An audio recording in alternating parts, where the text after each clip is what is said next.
poursuivre nos travaux.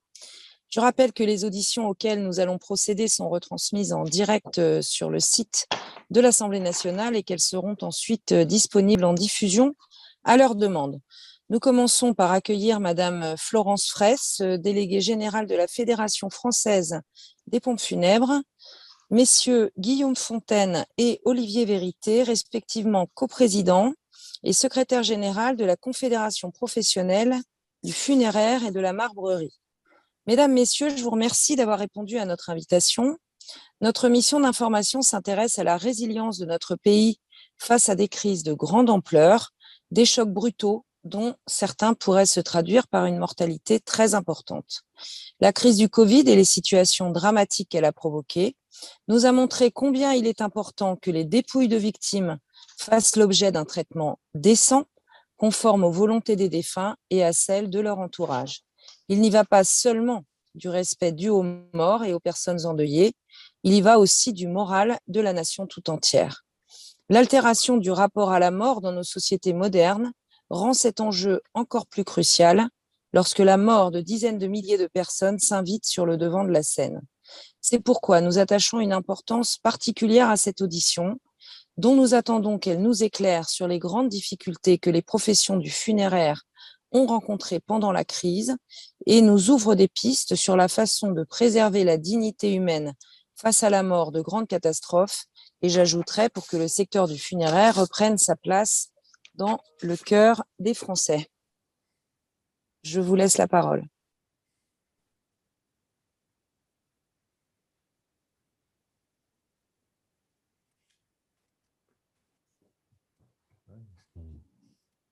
Madame Fraisse, vous voulez commencer? Avec plaisir. Merci Madame la députée. Et merci de nous avoir épaulés pendant cette pandémie. Votre soutien a été précieux pour les opérateurs funéraires. Donc, je me fais le porte-parole des entreprises qui ont été sensibles aux messages de soutien. Merci beaucoup. Pour ce qui est de la première vague, vous le savez sans doute, les opérateurs funéraires se sont trouvés extrêmement désemparés.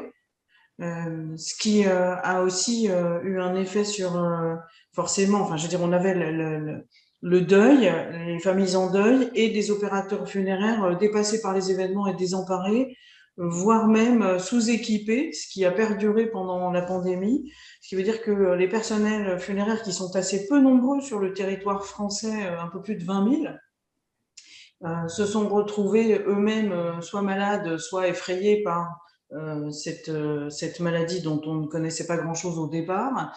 Et de ce fait, les conditions, je dirais, de réalisation des cérémonies se sont trouvées, je dirais, un petit peu bousculées ou très bousculées, se sont trouvées bousculées par le fait qu'il n'y avait pas forcément le personnel opérationnel pour tout réaliser ou les moyens de se prévenir, tels que les équipements de protection individuelle, dont on souffrait chez nous, mais ailleurs aussi, d'un manque cruel au départ de cette pandémie.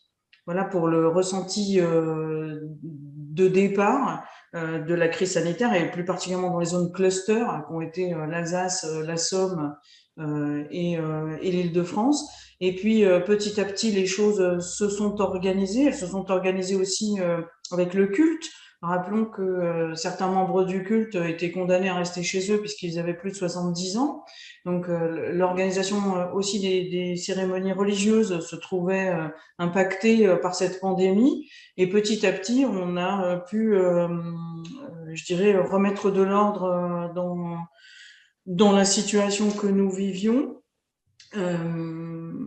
Mais malgré des conditions difficiles et psychologiquement difficiles, je profite d'ailleurs de l'ouverture qui nous est donnée pour dire que, contrairement à d'autres professions comme le corps médical, que je crois savoir que vous connaissez bien, nous n'avons pas de soupape je dirais, nous n'avons pas de soupape de sécurité, nous n'avons pas de cellules d'écoute qui soient mises en place pour les professionnels du funéraire. Ce qui fait qu'on a eu des professionnels du funéraire qui étaient confrontés à des situations compliquées, difficiles, avec des familles qui pouvaient pas avoir accès au premier temps de la crise, qui pouvaient pas avoir accès à leurs défunts, et des professionnels du funéraire qui ne faisaient pas ce métier-là, c'est-à-dire des professionnels du funéraire qui se placent dans l'accompagnement des familles, dans la cérémonie d'obsèques et qui, du fait de la crise sanitaire, ne pouvaient pas répondre ou exercer leur métier tel que ils l'ont choisi quand ils ont choisi d'intégrer notre secteur professionnel. Voilà un peu, je dirais, la photographie de ce qui s'est passé au départ de la crise. Et comme je vous le disais, petit à petit, on a su s'adapter. On nous a donné aussi les moyens de le faire. Mais on a un secteur qui doit être quand même considéré comme observé dans la mesure où, comme je vous le disais, on n'a pas de cellules psychologiques d'une part et d'autre part, on n'a pas été à aucun moment considéré comme prioritaire pour la gestion ou en tout cas comme prioritaire pour la gestion de cette crise, ce qui fait qu'avec une population de 20 000, si tous nos personnels étaient tombés malades, on peut se demander ce qui se serait passé pour les familles et les défunts. Voilà, je laisse la place à mes collègues. Je me permets de préciser votre propos, Madame Fraisse, en disant que dans les interventions que j'ai pu avoir au profit des personnels du funéraire, il est vrai que n'étant pas des membres de la chaîne du soin, les employés du secteur funéraire ont été exclus des systèmes, par exemple, d'inclusion à l'école, du choix prioritaire, évidemment, des EPI, de l'accueil en hôtel lors des renforts qui ont été faits sur le territoire parce qu'ils n'étaient pas soignants. Donc, évidemment, l'ensemble des décisions qui étaient prises pour les soignants et qui étaient favorables au maintien de l'activité de soins ne s'appliquaient pas au personnel du funéraire. Et je crois que sans obérer des conclusions qu'on aura, il est évident que ce secteur prioritaire, tant pour la santé publique, puisque évidemment les corps morts peuvent dégager des pathologies comment dire, je cherche le mot. Ils sont pathogènes. Voilà, même si en l'espèce pour le Covid, ça ne l'était pas, mais voilà. Et qu'en plus, les réglementations qui ont énormément changé les premières semaines, notamment sur les soins corporels post-mortem, ont quand même beaucoup désorganisé la filière du funéraire. Voilà, pour préciser le propos et que tout le monde comprenne bien pourquoi je suis intervenue pour le secteur funéraire.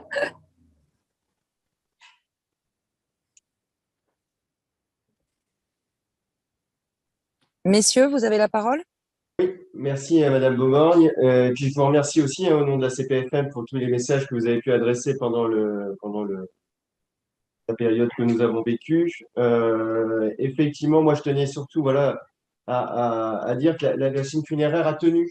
Et je pense que c'est un grand message qui a eu lieu pendant ces années-là, pendant cette année-là, c'est que grâce à la mobilisation et à l'engagement de toutes les équipes et de tous les opérateurs funéraires, on n'a pas eu de problématiques graves sur la partie funéraire. Et ça, je pense qu'on peut remercier les 25 000 collaborateurs qui ont mis tout en œuvre malgré des conditions difficiles, surtout au démarrage. Comme vous l'avez expliqué, comme Florence l'a très bien dit, et on ne savait pas trop vers quoi on allait, on ne savait pas trop ce que c'était. Et ben, les opérateurs et les collaborateurs, ils y sont allés. Ils n'ont pas posé de questions et ils ont tenu le choc et ils ont tenu le choc sur la première, sur la deuxième, sur la troisième, sur la quatrième vague. Et ils ont continué. Ça n'a pas été simple tous les jours pour eux. Je pense qu'il faut aussi se mettre à leur place, surtout avec le manque d'informations au démarrage. Et comme l'a très bien dit Florence, les incohérences et les incompréhensions réglementaires du démarrage. Et aussi parce que, alors, ça a été un peu cité dans les questions que j'ai vues qui nous avaient été adressées, mais il y avait la notion de grands oubliés du funéraire. Et effectivement, malgré tout ce que je viens de dire, il n'y a pas eu un remerciement, il n'y a pas eu un message, il n'y a pas eu un article pour dire bravo aux opérateurs funéraires pour tout ce qu'ils ont fait et à tous les acteurs. Alors, on n'attend pas ça, hein, c'est pas l'objet, mais je pense que les collaborateurs qui ont œuvré tous les jours sans se poser de questions, nuit, le week-end, les jours fériés et dans des conditions sanitaires qui étaient quand même ce qu'elles étaient et sans protection au démarrage, je pense qu'on peut voilà, leur tirer un grand chapeau. Et moi, c'est le message de démarrage, c'est bravo aux collaborateurs et les équipes des pompes funèbres. Par rapport à ce que dit Florence, il y a eu les opérateurs funéraires, de par leur fédération, que ce soit Florence pour la FFPF, nous pour la CPFM et aussi l'UPFP, parce que je n'oublie pas le pôle public, hein, qui n'est pas représenté là à La Réunion, mais qui est aussi un acteur important dans le secteur. On a plusieurs fois écrit au Premier ministre. Alors je ne sais pas si vous avez eu, mais je sais que Madame Mauborgne l'a eu, mais voilà, il y a eu un courrier qui a été écrit au Premier ministre. Il y en a eu plusieurs, mais il y a eu le principal au mois de juillet 2020, qui fait déjà un bilan de la première vague et des conséquences que nous on pouvait avoir. Donc je pense que ce sera intéressant pour ceux qui ne l'ont pas eu, on pourra le redonner parce que ça peut être une base de travail déjà, parce que c'était déjà la première analyse qu'on avait eue en juillet 2020. Donc ça, c'est important et c'est un bon socle de préparation sur ce sujet-là. Ce que Florence a dit aussi, effectivement, il y a eu une trop faible prise en compte par les pouvoirs publics, surtout au démarrage, hein, le manque de pays, l'inclusion tardive dans les priorités vaccinales, Madame Beaumont l'a dit, dans la garde d'enfants. Voilà, tout était fait pour que on avait le sentiment que tant que la personne était vivante, toutes les personnes qui étaient autour étaient protégées et c'est normal. Dès que la personne décédait, plus personne, plus rien. C'est pas grave. Les opérateurs funéraires, ils vont y aller, ils vont se débrouiller. Et voilà. Et c'est pas faute. Et toutes les fédérations réunies, parce que c'est important, on a travaillé main dans la main sur ces sujets-là et on travaille main dans la main avec Florence quotidiennement et régulièrement. On a vraiment essayé d'alerter très rapidement en disant attention, attention, attention. Oui, on n'est que 25 000. Oui, on n'est que 25 000 et c'est pas beaucoup peut-être, mais on est important dans la chaîne. Et on a eu le sentiment voilà, d'être intégré, pas du tout intégré. Et si on l'était très tardivement sur la vaccination, je sais qu'on l'a été au tout dernier moment et sur une toute petite population. Donc c'était limite, je ne vais pas dire pire que mieux, mais c'était vis-à-vis des collaborateurs assez difficile à comprendre et à expliquer. Et pourtant, ils y allaient encore, mais même si certains se posaient des questions. Donc, je pense qu'effectivement, l'intégration des opérateurs funéraires à la chaîne sanitaire et aux métiers essentiels me paraît voilà, indispensable à l'avenir pour éviter de revivre ce genre de situation. Parce que, encore une fois, ça s'est bien passé. Hein, il y a d'autres pays en Europe et dans le monde où la situation a été plus dramatique. Et je pense que les opérateurs funéraires et leurs équipes surtout ont une part de responsabilité dans le fait que ça se soit bien passé. On a aussi on a eu des difficultés avec les pouvoirs publics sur la définition du rôle de chacun. C'est-à-dire que lorsque des décisions étaient prises d'un point de vue national, la manière dont c'est redescendu en préfecture, la manière dont c'est redescendu en mairie, c'est pas toujours facile, c'est pas toujours évident. Il peut y avoir des disparités locales, régionales. Et pour les opérateurs funéraires, c'est incompréhensible. C'est-à-dire que vous avez des textes qui sortent et chacun fait ses interprétations. Et du coup, derrière, ça devient. Oui, avec notamment aussi sur les ARS, sur les hôpitaux.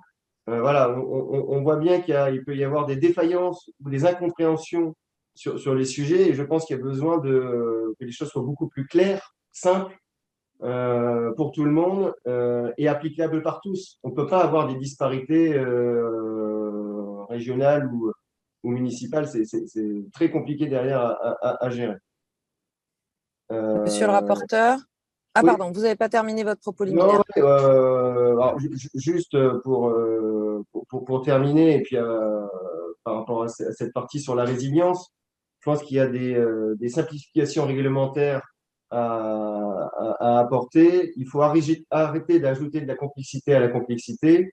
Je pense qu'on est en France, par rapport à l'Europe, un des pays où la réglementation funéraire est la plus complète, et c'est très bien. Il faut l'appliquer, et nous on demande qu'elle soit appliquée, notamment pour ceux qui ne feraient pas bien leur travail.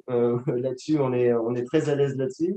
Maintenant, il faut arrêter d'en rajouter, et si on fait des choses nouvelles, il faut plutôt simplifier la vie des familles, pour que ça soit le plus efficace possible. Et je pense que dans la partie résilience, la partie simplification réglementaire est importante, et on a le projet de loi en ce moment 3DS qui est une bonne façon de faire avancer des choses.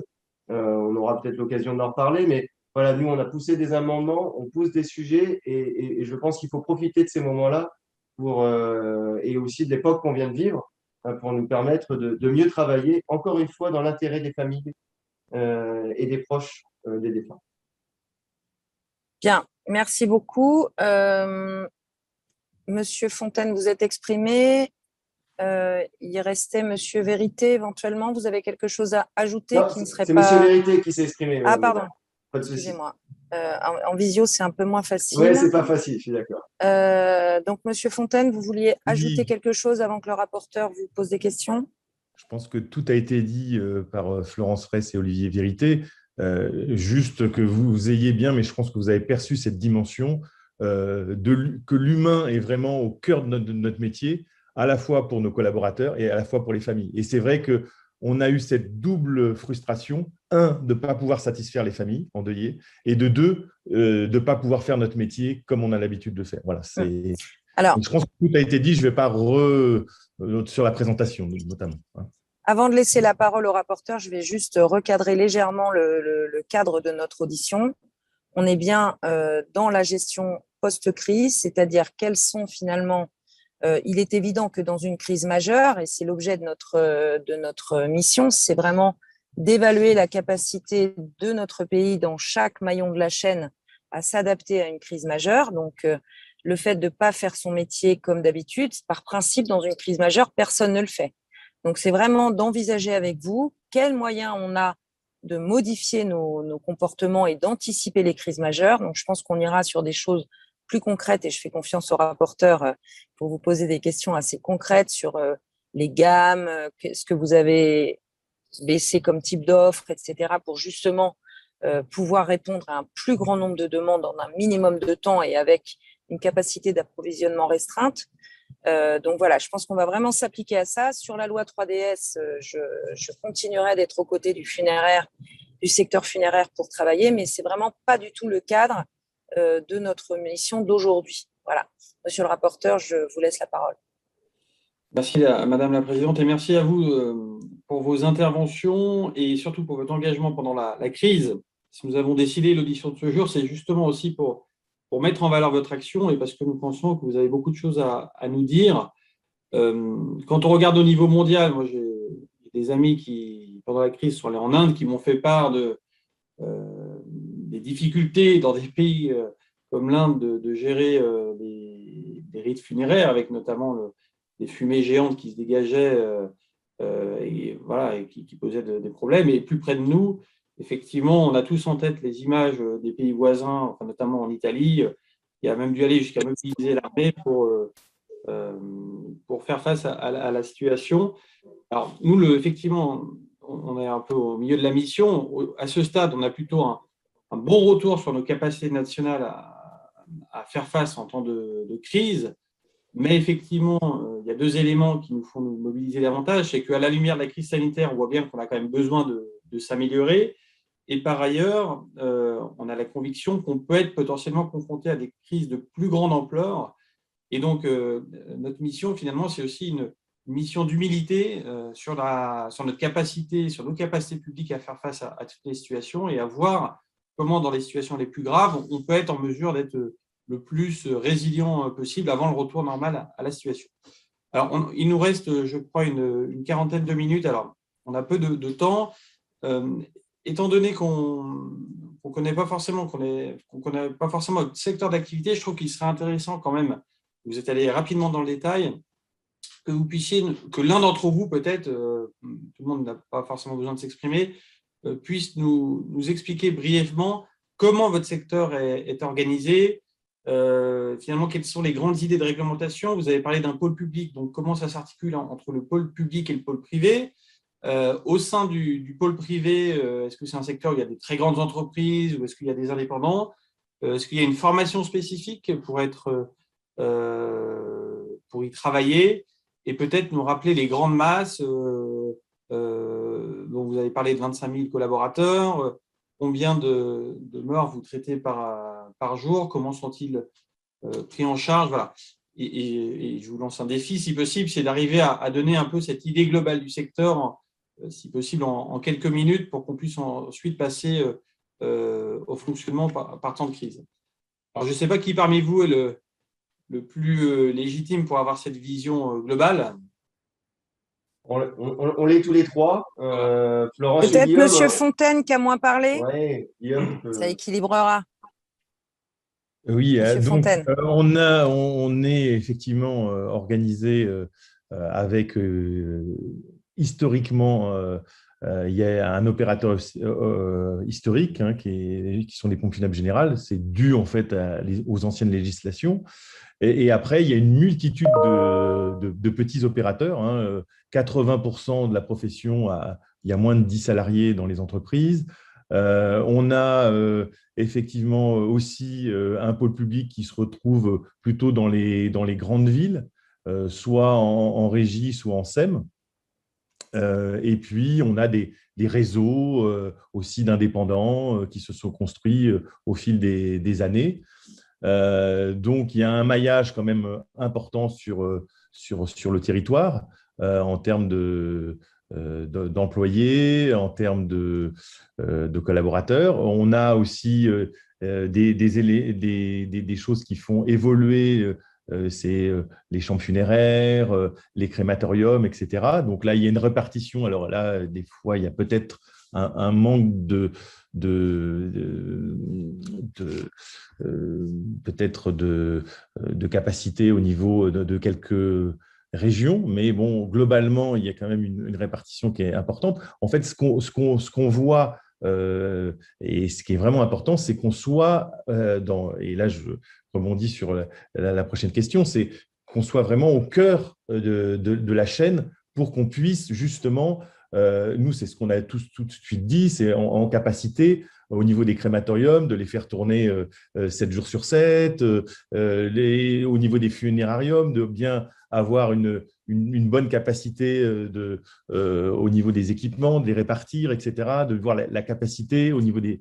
Voilà, c'est tout ça qu'il faut coordonner. Et c'est là où nous, on est prêts, effectivement, nos fédérations professionnelles, à jouer complètement le jeu pour que demain, on puisse répondre au mieux, à être en capacité au niveau… nos fournisseurs, au niveau des cercueils, l'ont fait tout de suite, ils sont adaptés effectivement à des produits au niveau de la gamme. Tout ça au niveau de la filière, on a été en capacité effectivement de faire des efforts dans ce sens. Maintenant, ce qui nous manque, c'est effectivement qu'on soit au niveau de la cellule de crise qu'il y a eu effectivement dans les préfectures, on n'était pas à la table, quoi. C'est là où effectivement il faut qu'on soit, s'il doit y avoir dans les années à venir, il faut qu'on soit autour de la table. Ça me paraît primordial. Je ne sais pas si vous pouvez compléter. Peut-être pour compléter, Guillaume, pour donner un peu de chiffres, c'est 5000 opérateurs à peu près en France, c'est un peu plus de 10 000 établissements qui maillent le territoire. Effectivement, 25 000 collaborateurs, c'est 600 000 décès à peu près par an. Après, ça dépend, voilà, mais on est à peu près à 600 000 décès. 80% des entreprises ont moins de 10 salariés, Guillaume l'a dit. Donc, vous avez effectivement voire deux groupes aujourd'hui qui dominent le secteur. Et après, vous avez une multitude de petites entreprises et quelques réseaux qui gravitent à travers les indépendants, des réseaux d'indépendants. Vous avez effectivement le pôle public, mais qui représente 5% à peu près du marché, qui est plutôt concentré sur des grandes villes comme Guillaume l'a expliqué. Et après, pour répondre sur la partie formation, effectivement, pour aujourd'hui recevoir une famille endeuillée, il y a une obligation d'être formé. Il y a des formations obligatoires, réglementaires. Voilà. Et puis, les entreprises du secteur sont soumises à l'habilitation et sont habilitées par la préfecture. Et l'obligation de formation fait partie des critères d'habilitation, entre autres. Donc voilà, on est un secteur très réglementé. On pourra rentrer dans le détail après de la réglementation, mais voilà, effectivement, heureusement, on ne peut pas recevoir une famille endeuillée ou des proches endeuillés sans avoir été formé au préalable à la réglementation funéraire, à la psychologie, Ce qui peut être une contrainte en cas de crise. Oui, ce qui peut Parce être. qu'on ne peut pas recruter du personnel non compétent ou à se trouver en porte-à-faux avec la réglementation. hein, si une partie de nos personnels sont en arrêt, est-ce qu'on peut recruter des personnes qui ne sont pas dans le secteur d'activité, mais qui pourraient le faire? Je pense à manipuler des cercueils, c'est des notions de portage qui ne sont pas très complexes, mais réglementairement, on est un petit peu coincé pour faire appel à des bonnes volontés, parce que si on veut rester dans le cadre réglementaire, on sera en porte-à-faux. Ouais. Voilà un peu pour le panorama. Je sais pas, Florence, si tu avais des choses en complément. Oui, vous parliez tout à l'heure, monsieur le député, du nombre de décès par jour. Pendant la crise sanitaire, on est allé jusqu'à 1800 décès par jour sur le territoire.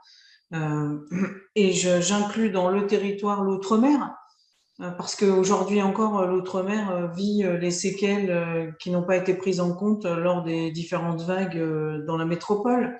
Donc on se retrouve avec des décès qui ont été, enfin, je rejoins complètement ce qu'ont dit mes collègues sur la gestion, mais sur la formation, je voudrais ajouter que là encore, on se sent toujours un petit peu déprécié, puisque effectivement, comme l'a dit Olivier, nous avons des formations, nous avons même des diplômes qui sont des diplômes nationaux, qui sont pas forcément à la hauteur de ce qu'on pourrait imaginer pour un diplôme national. Rien à voir entre nos diplômes nationaux et un diplôme d'état d'infirmière, par exemple. Et puis, nous avons aujourd'hui même des professions qui profitent de l'opportunité, si j'ose dire, ou des professionnels qui ne sont pas sous la réglementation et qui profitent de l'opportunité crasse, si j'ose dire, pour venir dans nos métiers sans les qualifications et sans la réglementation appliquée nécessaire. Donc, je crois qu'il est important de préserver les qualifications dans notre secteur d'activité. Comme le disait Pierre Laribe de la CPFM, je crois que ce sont des métiers. D'ailleurs, la preuve, c'est que tout le monde n'a pas envie de les pratiquer. Ce sont des métiers bien spécifiques où on touche aux défunts, qui sont des membres d'une famille, une famille qui nous fait confiance pour manipuler les défunts et encadrer le déroulement des obsèques. Je disais tout à l'heure que c'est un métier d'accompagnement. Alors certes, c'est un métier d'accompagnement dans une durée limitée, mais c'est quand même un métier d'accompagnement, et ça, c'est des valeurs qu'il faut absolument que nous préservions demain dans notre savoir-faire que nous avons actuellement. Sur enfin, vous avez entendu la répartition sur les acteurs du funéraire. Aujourd'hui, en gros, sur moi j'ai un chiffre d'un peu plus de 20 000, Olivier disait 25 000, mais sur les 25 000 du funéraire, 8 000 salariés sont dans deux entités à eux seuls, et donc les 15 000 autres sont répartis dans des petites et moyennes entreprises du secteur. Okay, mais globalement, on est effectivement, on est en concurrence, c'est ce que le législateur a voulu par la loi de 1993, mais on est avant tout sur les territoires des confrères. On travaille avec les installations des uns et des autres, qui a une chambre funéraire pour accueillir les défunts et qui ne l'a pas et va déposer les défunts dans la chambre funéraire du confrère. Donc il y a quand même je dirais, un respect mutuel des uns et des autres acteurs sur le marché. Très bien, merci pour vos réponses. Alors, je vois que notre collègue Soren Mauborgne a été coupé temporairement. Alors, je vais reprendre temporairement la présidence, et je vois que notre collègue Marine Brunier également est connectée et aura sans doute une question. Alors, juste une dernière question de ma part. Voilà, Soren qui revient. Vous parliez donc dans des grands chiffres de 600 000 décès par an. Donc, j'ai fait le calcul 600 000 divisé par 365 qui fait de l'ordre de 1700 décès par jour. Et je parle sous votre contrôle. Là, vous me corrigez si mon calcul est faux, parce qu'il y a peut-être une saisonnalité ou des choses que je ne prends pas en compte. Et par rapport à ces 1700 décès par jour, vous dites qu'en temps de crise, il y a eu des pics à 1800 décès par jour. Alors, j'ai sorti là encore ma calculette. Et je vois que ça fait une augmentation par rapport à la moyenne de l'ordre de 5%. Donc, mon retour un peu froid, c'est de dire que ce n'est pas une augmentation non plus journalière enfin, très importante, on va dire, du nombre de décès. Enfin, bien entendu, je mesure toute la souffrance qu'il y a derrière tout ça. Hein. Quand on parle dès le premier décès, on va dire c'est dramatique, mais je vois une augmentation de l'ordre de 5%. Donc, est-ce que finalement, et par ailleurs, vous nous dites, bah, cette augmentation nous a quand même mis en tension.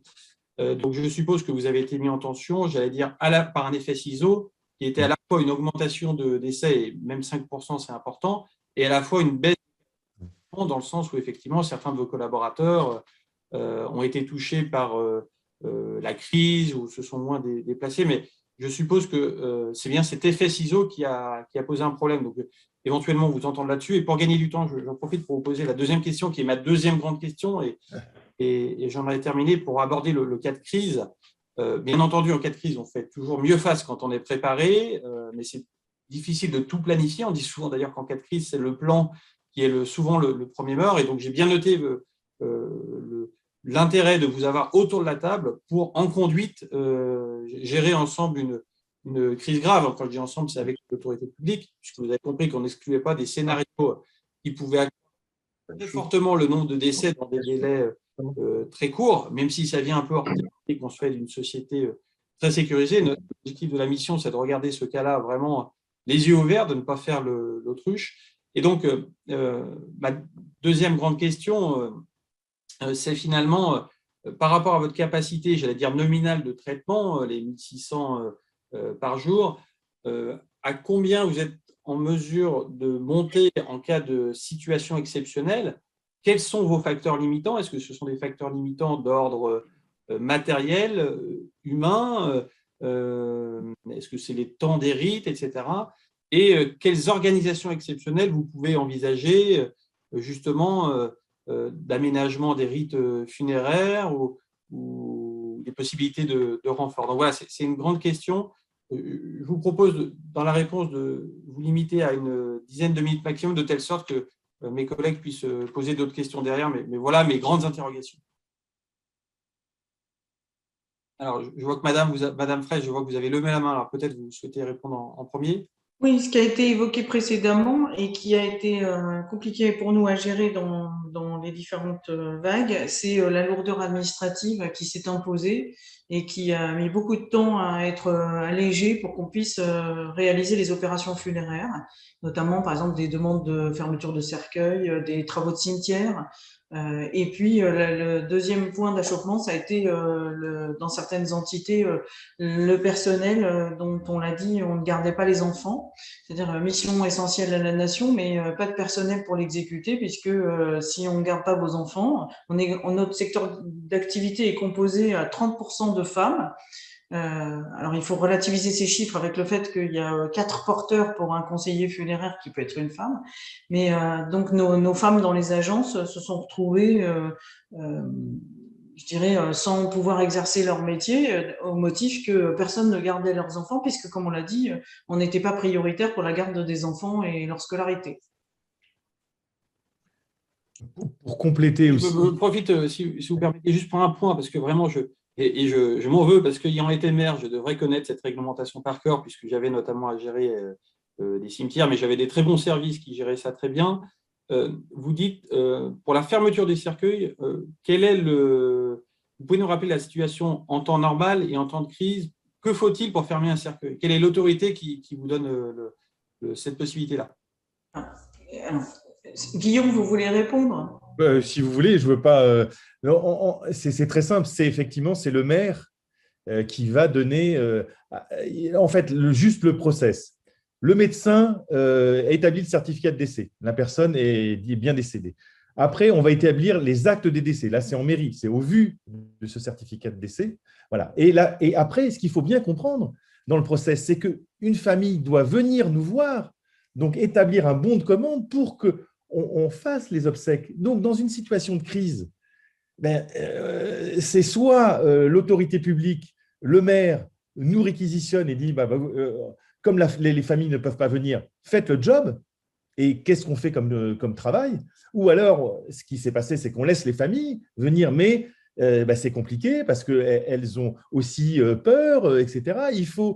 Quand les cas étaient déclarés Covid, il fallait faire une mise en bière immédiate. Mais tant qu'on n'a pas cette autorisation de fermeture de cercueil, on ne peut pas faire la mise en bière immédiate.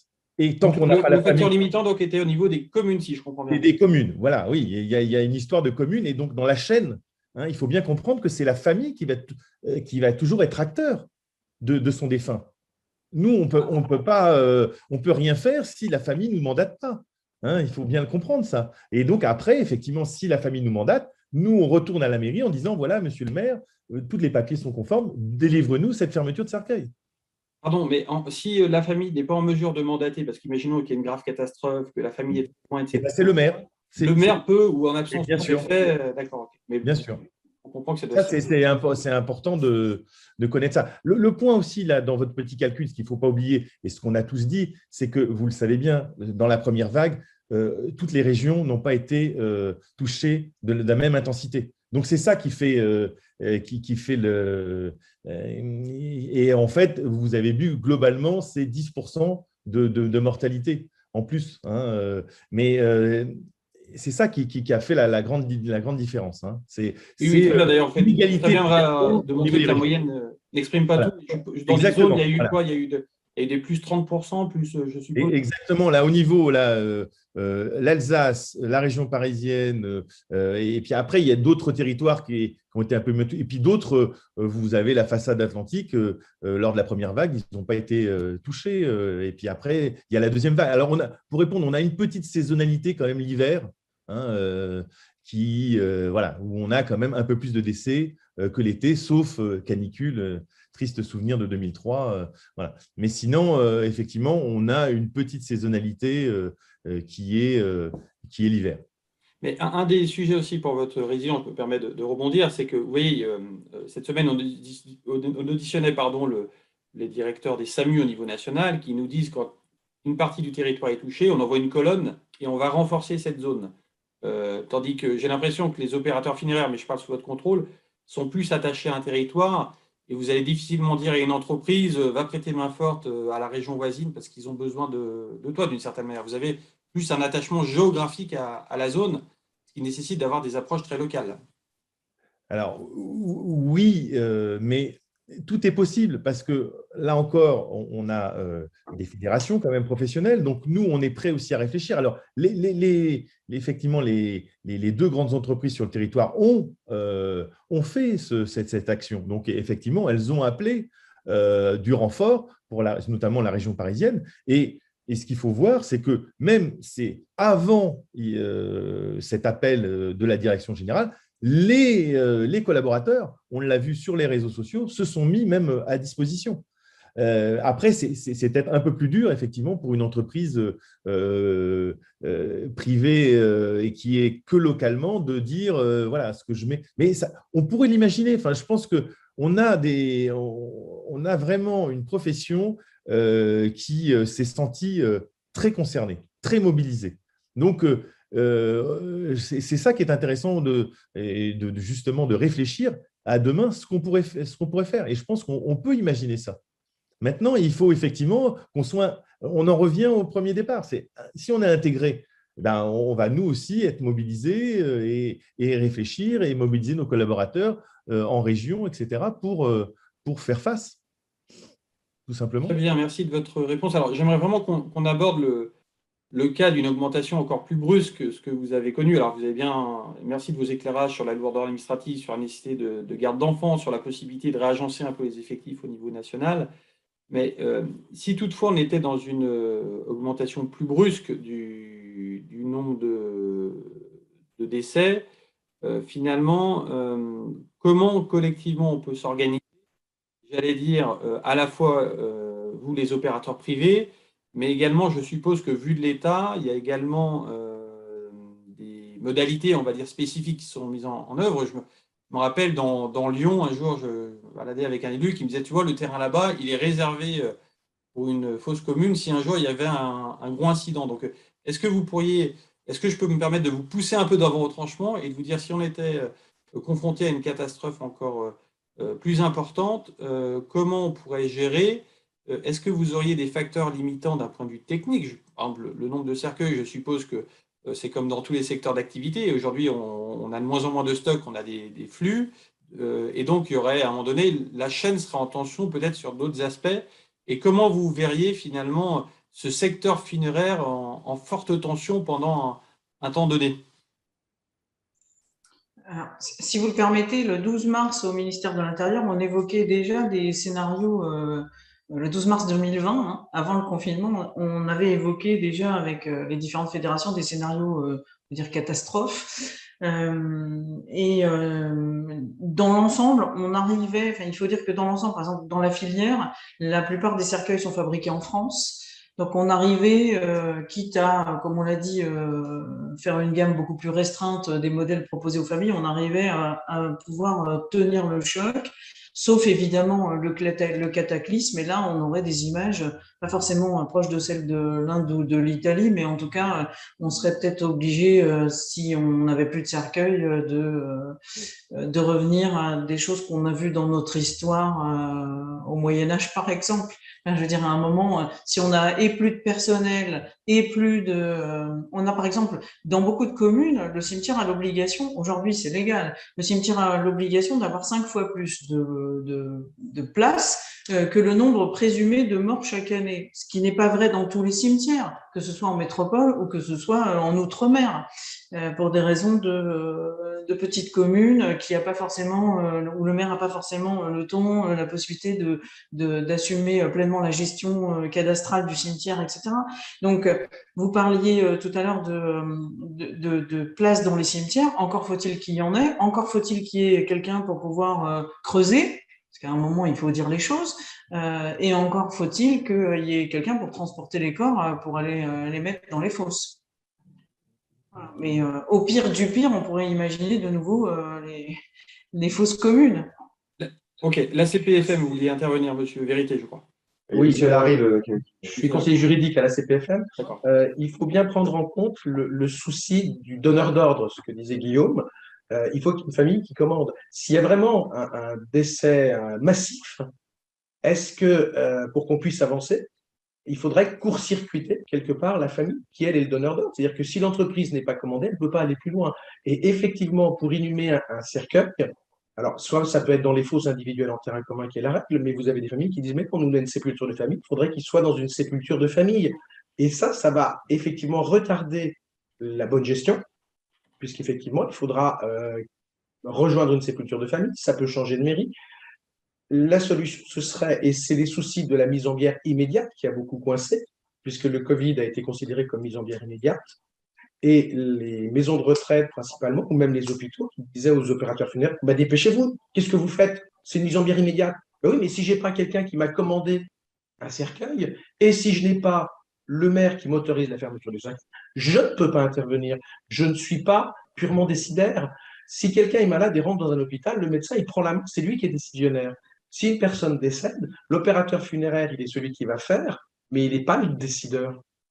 Donc, soit effectivement, l'autorité municipale réquisitionne et dit je mets la famille de côté dans un intérêt public, de santé publique.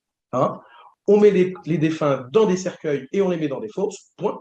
La famille, elle viendra après dans un deuxième temps parce que l'urgence, c'était le Covid. Imaginez si ça avait été un virus type Ebola.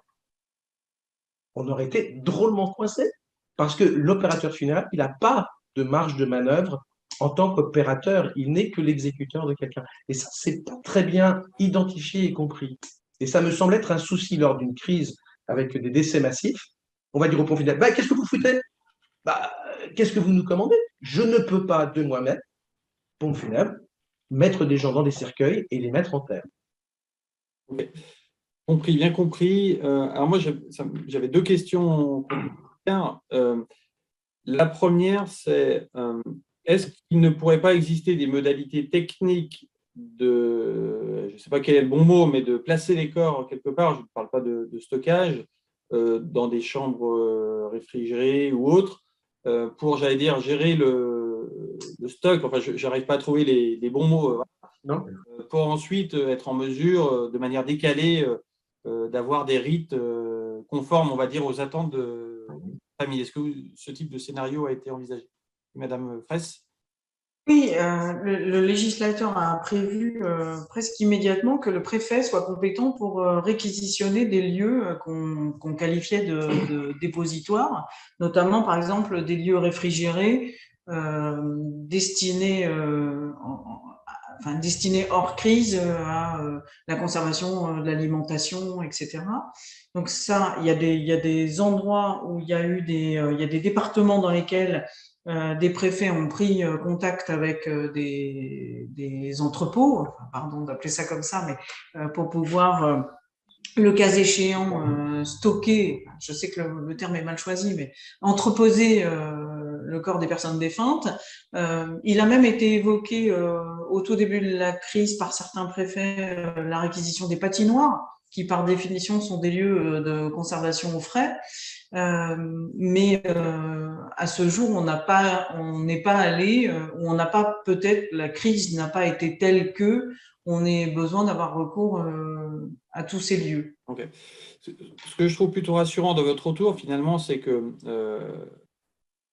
la possibilité qu'on ait une crise encore de plus grande ampleur a fait que l'ensemble de l'écosystème, les opérateurs comme l'État, se sont quand même posé des questions de la phase suivante. Et donc, ça montre quand même qu'en conduite, finalement, chacun se mobilise et on est en mesure de trouver des solutions. Et d'ailleurs, je pense que ça sera une des conclusions de notre mission, c'est de dire, pour être résilient, alors on peut tout planifier, mais ce qui compte, c'est surtout l'intelligence de situation, la coordination des acteurs quand on fait face à un choc majeur.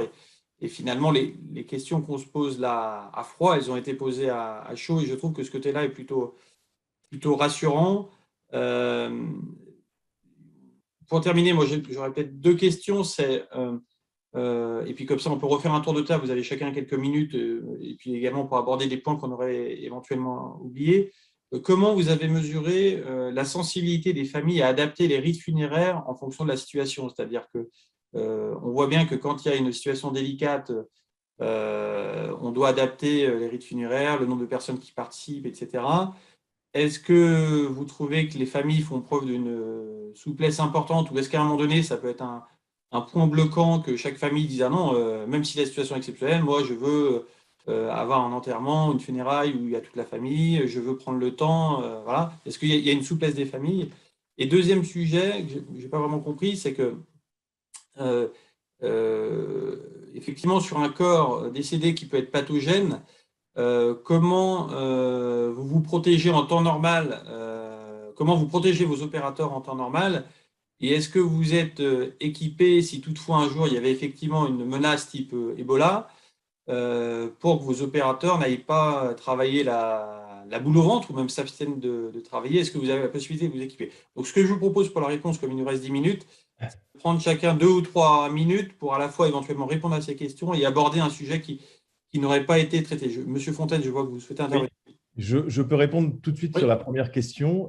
Ça, ce qui est important, la grande frustration des familles, c'est de ne pas pouvoir avoir et dit au revoir à la personne défunte.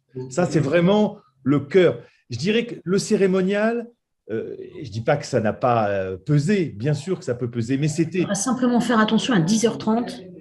Dire à tout le monde. Pardon, je crois, Carole, notre collègue Carole Bureau-Bonnard a son micro allumé. Donc, pour préserver ton intimité, Carole, je te propose de le couper. Sauf si, bien entendu, tu souhaites poser une question. Donc, juste pour là, c'est vraiment le point qu'il faut retenir, c'est ça. Les familles souhaitent quand même, dans leur grande majorité, et c'est normal, dire au revoir aux défunts.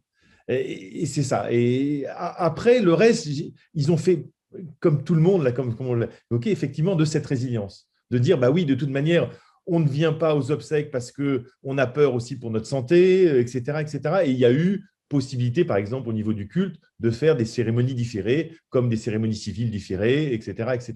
Mais ça, s'il faut retenir une chose, c'est quand même ça qui a, au niveau des familles, qui a vraiment été très, très dur pour elles, c'est de ne pas pouvoir dire au revoir à la personne défunte.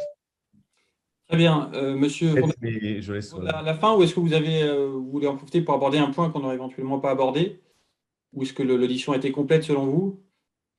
C'est déjà, moi je souhaite déjà beaucoup là pour nous qu'on soit autour de la table. Donc c'est parfait et effectivement, s'il y a un message à retenir, c'est que on est prêt, nous, le funéraire dans son ensemble, à participer et à être dans la chaîne qui devrait se monter en cas de crise. Voilà.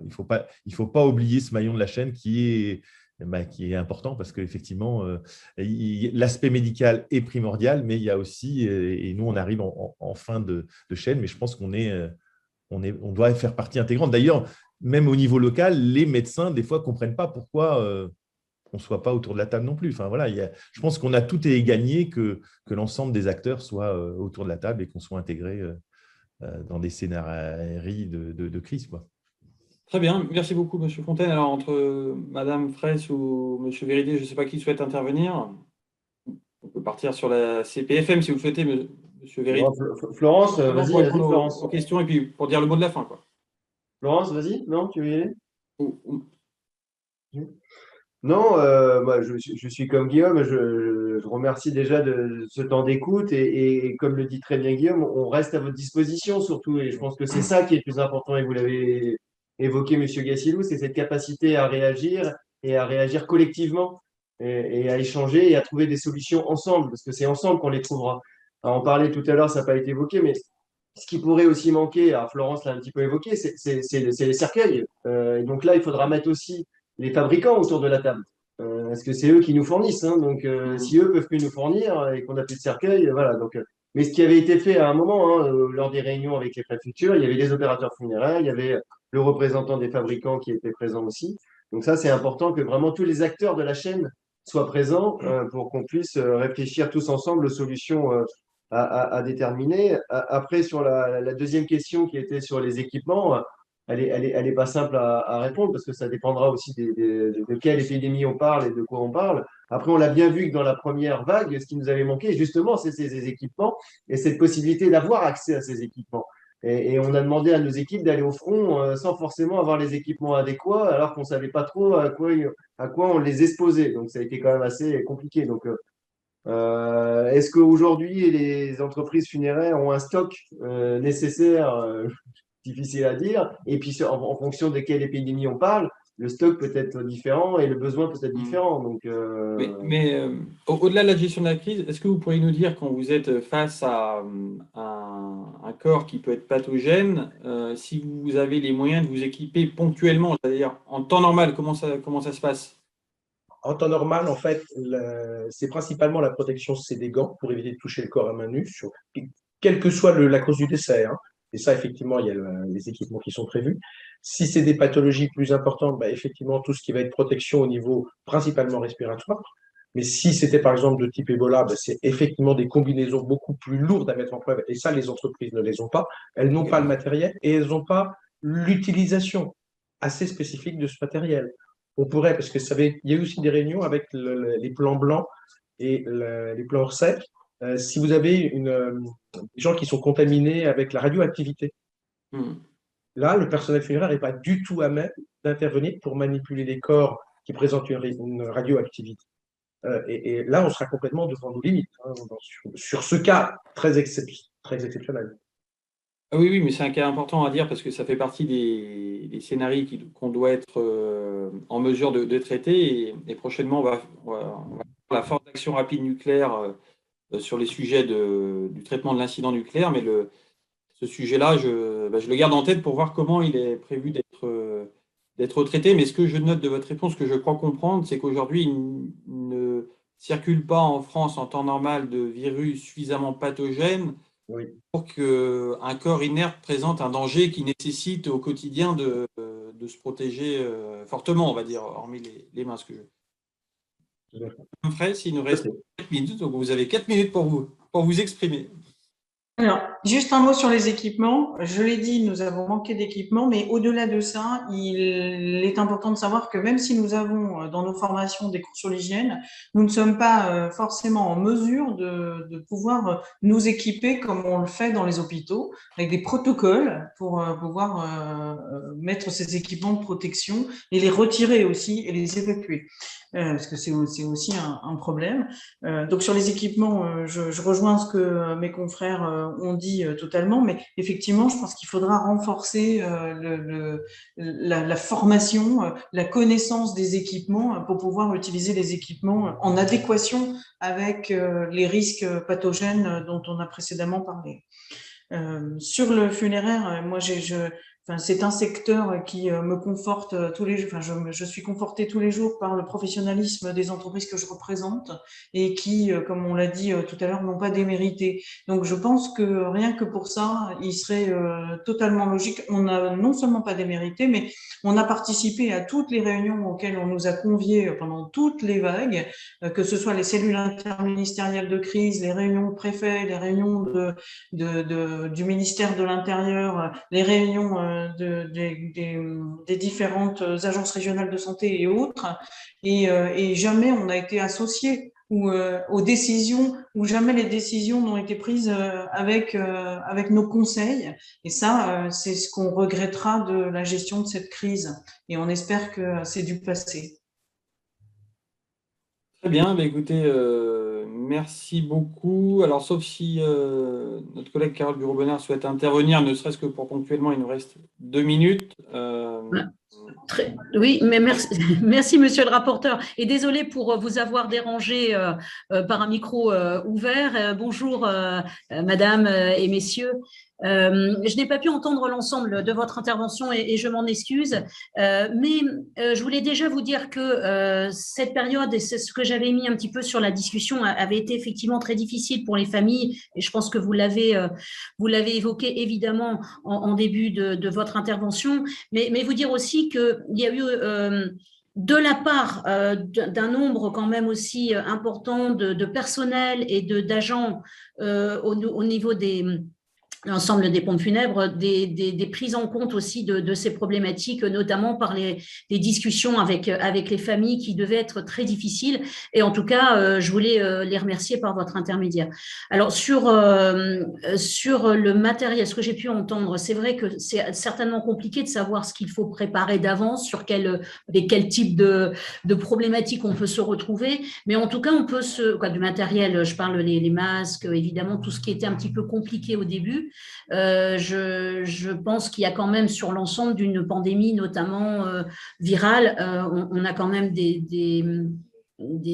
éléments qui peuvent nous dire que c'est important par rapport à la protection de vos personnels et des personnels et évidemment des familles.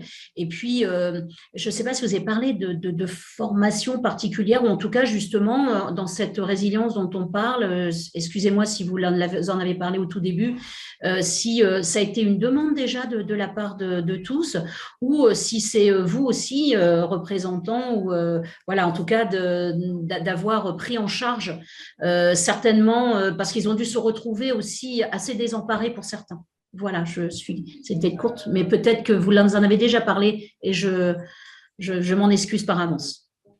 Merci, chers collègues. Ce témoignage était intéressant, sauf si quelqu'un souhaite réagir. Effectivement, on a abordé dans les grandes lignes les questions de formation, mais je pense que ton témoignage était quand même intéressant. En tout cas, il me reste à vous remercier tous pour votre engagement pendant la crise et même, j'allais dire, votre engagement au quotidien, parce qu'on est tous confrontés à des moments difficiles d'un point de vue familial ou avec nos proches, et des moments, même s'ils sont collectivement le quotidien, ils restent toujours individuellement des moments difficiles, et votre accompagnement, on va dire, est particulièrement important dans ces moments-là qu'on connaît tous.